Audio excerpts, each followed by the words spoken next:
Pak, lah wong sak kepel-kepel om, dia bilang gitu. Oh itu sego jotos. Terus lawunya apa? Saya tanya, rajangan dadar telur dan sambal goreng tempe, sambal sedikit. Ya wes, berapa bu? 2.000. Loh kok murah? Loh kok murah? Saya tanya begitu. Bu hitung semua. Dia ngeliatin saya. Semua om? Iya. Loh ibu nggak mau dilari sih? Ya enggak sih, cuma bingung. Ya udah. Ada berapa? Sambil dia ngitung, saya lihat ke halaman depan. Ada sekian tukang becak. Saya kira-kira aja ada 39 om. Baik, kantongi 33. Ada kantongnya bu? Ada. Dia bilang, suruh anak ibu nanti bagikan ke semua tukang becak di depan. Saya nggak ada waktu untuk memberkati mereka. Ketika saya bayar 39 kali 2.000, pendeta Alim bawa saya dengan mobilnya. Sambil saya buka kaca mobil, Pak becak, ada berkat dari Tuhan Yesus dari anak itu. Tuhan Yesus berkati sampai ketemu. Lalu kami makan di warung Cokoraminoto yang sebelahnya GUB. Saya nggak tahu warung apa itu. Tahu-tahu nasi. Nasi apa namanya? Nasi pecel. Oke, saya makan di situ. Saya makan lontong cap gome. Tisu saya habis. Waduh. Nah, kan tinggal jalan kaki bukan ke GUB. Terus saya lihat nempel GUB ada toko kecil. Oke, saya nggak tahu toko apa itu. Saya bilang Pak Alim, karena dia mau menyerahkan saya ke Pak Nathan. Bilang, Lim tunggu dulu. Saya mau beli tisu. Nah. Saya beli tisu, terus saya lihat ada mie goreng bungkusan, tumpuan begitu. Kok delokan enak? Bukan saya mau makan, saya baru makan kok. Cuma ngeliat aja. Tisu saya terima, setelah bayar saya keluar. Loh, ada tukang becak lagi di situ. Kok tadi masuk nggak ada tukang becak? Saya balik lagi cepat-cepat saudara. Pendeta Alim bingung, ngapain masuk lagi? Saya beli mie 2 bungkus, Aqua 1 botol, mie-nya 6 ribuan. Saya keluar, tukang becak itu. Sudah tua orang. Saya bilang, Pak, mungkin kita nggak ketemu lagi. Tapi ada berkat dari Tuhan Yesus. Saya tepuk pundaknya. Saya pesan, nama ini jangan lupa. Yesus. Panggil nama itu. Saya percaya Roma 10. Barang siapa berseru pada nama Tuhan, akan diselamatkan. Iya, bagaimana mereka tahu berseru kalau nggak ada yang ngandani? Maka itu saya beritahu. Katakan amin, saudara. Ini cara kita jadi garam dan terang. Awas majikan-majikan Kristen, bukaan kupingmu saiki dalam nama Yesus. Berapa tahun pembantu kerja dan tinggal dengan saudara dan tidak pernah tertarik untuk menanyakan siapa Tuhan yang kita sembah, berarti kita majikan yang tidak bertobat. Ya kenapa? Saya mau pakai ilustrasi. Yesus berkata, kamu garam dunia. Ingat, bangsa kita sedang hancur-hancuran. Saudara, malu Indonesia. Maka itu pemerintah kita ini ngawur sekali. Hanya karena uang 30.000 mati kepencet itu bahaya. Maka itu gereja dengar, jangan berdoa minta berkat untuk pemerintah. Kita salah. Maka itu kalau ada pendeta mau jadi anggota DPR, bertobat kamu. Jelas salah. Sekarang ini di Indonesia orang jadi anggota legislatif itu bukan karena rakyat, karena gajinya besar. Negara ini sudah rusak, saudara.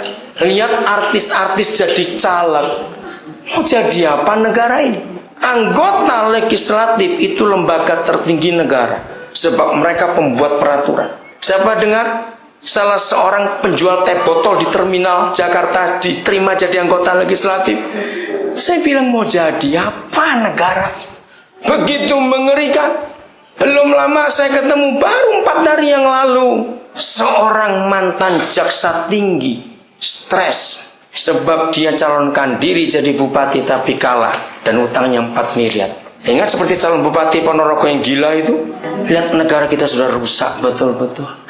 Doa yang benar adalah hukum mereka yang merampok Tuhan. Gereja harus berani menyatakan kebenaran. Katakan amin. Lihat hari-hari ini bangsa kita bergolak karena kita sering gak mendengarkan berita RUU anti pornografi lagi ribut besar.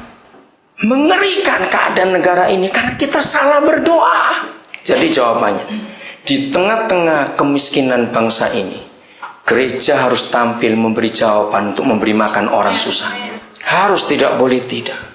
Inilah garam dan terang. Maka itu saya harap nama ini gak cuma nempel. Ini nama keren, Salt and Light Community. Komunitas garam dan terang. Jangan cuma nama. Ayo kita buat sesuatu. Nyatakan karena bangsa ini perlu makan sekarang ini. Bukan kita mengkristenkan orang. Catat itu. Saya mau tanya begini kepada saudara. Saya punya satu pertanyaan, tapi jawabannya multiple choice. Multiple choice A dan B. Ya, saudara pilih, dengar baik-baik. Menurut saudara, Papa kita dan Tuhan Yesus itu lebih suka A, dibuatkan gedung gereja yang bagus dan kebaktian yang meriah, atau B, kita carikan orang-orang yang belum kenal dia untuk kita kenalkan kepada dia. Yang A atau yang B? Yang betul. Tenanan. Betul. Tapi tunggu, jangan tertawa dulu. Secara fakta kita buat yang A atau yang B? Loh, lucu kalau begitu. Tahu yang benar B, kenapa kita buat yang A? Itu namanya munafik dan goblok. Loh, betul nggak, saudara? Kita tahu Papa kita dan Tuhan Yesus jauh lebih senang dicarikan jiwa-jiwa yang dia tangisi, dan untuk mereka dia mati. Kita tahu, tapi mengapa kita nggak berbuat dan kita milih yang A dalam kelakuan sehari-hari? Sibuk membesarkan gedung gereja saja. Tolong orang Madiun baca buku judulnya Gereja Organik. Cuma satu bukunya di Indonesia, nggak ada dua buku, jadi nggak sulit cari. Gereja Organik. Melek mata gereja kalau kita baca buku itu. Cari buku itu.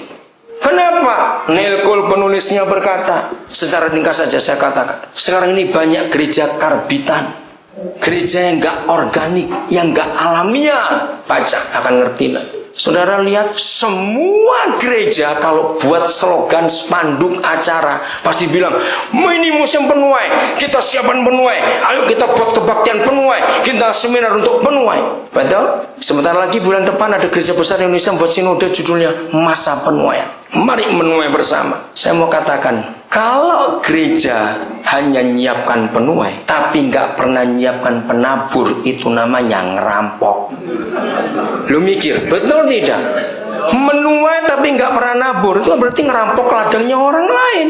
Nah, berarti kita nih gereja bajingan. Lu mau apa kalau nggak berkata bajingan kita ini? Harusnya gereja menyiapkan penabur sebanyak-banyaknya. Amen.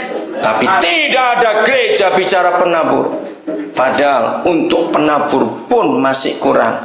Perlu dua pekerja lagi. Satu yang menyiapkan lahan. Yang bajak siapa? Tidak mungkin lahan bisa ditanami kalau nggak diolah dulu. Nomor dua, setelah tahu lahannya, siapa yang kedua? Yang mengolah. Baru penabur. Ditunggu sekian waktu, baru ada penuai. Lihat, gereja nggak pernah mikir itu. Kita jahat. Maka itu kita harus bertobat dalam cara hidup yang salah ini sebagai gereja. Saudara, ingat, hafal Yohanes 3:16? Kalau saudara belum hafal Yohanes 3:16 berarti belum Kristen. Nggak, betul nggak? Karena ayat itu membuat kita percaya Yesus. Karena begitu besar kasih Bapa akan dunia ini, sehingga dia berikan siapa? Yesus, anaknya itu. Maka itu penting sekali kita menyadari. Mari kita jujur, menurut saudara, berapa usaha gereja untuk menyatakan Yohanes 3? Berapa besar usaha gereja untuk menyatakan Yohanes 3:16 kepada dunia? Siapa bisa jawab? Kecil atau besar usaha gereja? Kecil. Karena gereja nggak pernah mikir orang-orang susah. Gereja nggak pernah sibuk mengurus orang-orang di luar gereja. Kapan kita jadi garam dan terang dunia? Gereja hanya mampu menjadikan orang Kristen garam dan terangnya gereja, bukan terang dan garamnya dunia. Maka itu kenapa banyak pendeta stroke dan darah tinggi, karena kebanyakan garam di dalam gereja. No, serius sih. Saya pernah buat penelitian, saudara.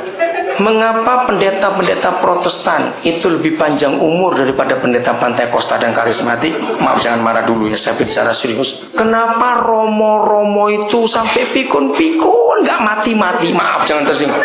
Lu betul nggak pernah lihat? Lihat pendeta-pendeta yang sudah emeritus di Protestan, panjang umur. Tapi di gereja kita lihat, nom-nom mati. Ternyata masalahnya di sini ada dua yang saya pernah teliti. Ya, nomor satu, kebanyakan garam. Harusnya garam itu disebar keluar, tapi ditumpuki dalam gereja. jangan kemana-mana ya, di sini aja, jangan kemana-mana, di sini aja. Ya kakek uya. Nomor 2, pala wong sak kepel-kepel om, dia bilang gitu.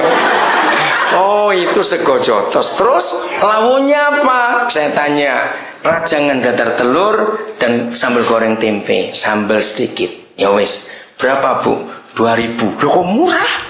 Loh kok murah? Saya tanya begitu. Bu hitung semua. Dia ngeliatin saya. Semua om? Iya. Loh ibu nggak mau dilari sih? Ya enggak sih, cuma bingung. Ya udah. Ada berapa? Sambil dia ngitung, saya lihat ke halaman depan. Ada sekian tukang becak. Saya kira-kira aja 3. Ada 39 om. Baik. Kantongi 33. Ada kantongnya bu? Ada. Dia bilang. Suruh anak ibu nanti bagikan ke semua tukang becak di depan. Saya nggak ada waktu untuk memberkati mereka. Ketika saya bayar 39 kali 2.000, pendeta Alim bawa saya dengan mobilnya. Sambil saya buka kaca mobil. Pak becak. Ada berkat dari Tuhan Yesus dari anak itu. Tuhan Yesus memberkati sampai ke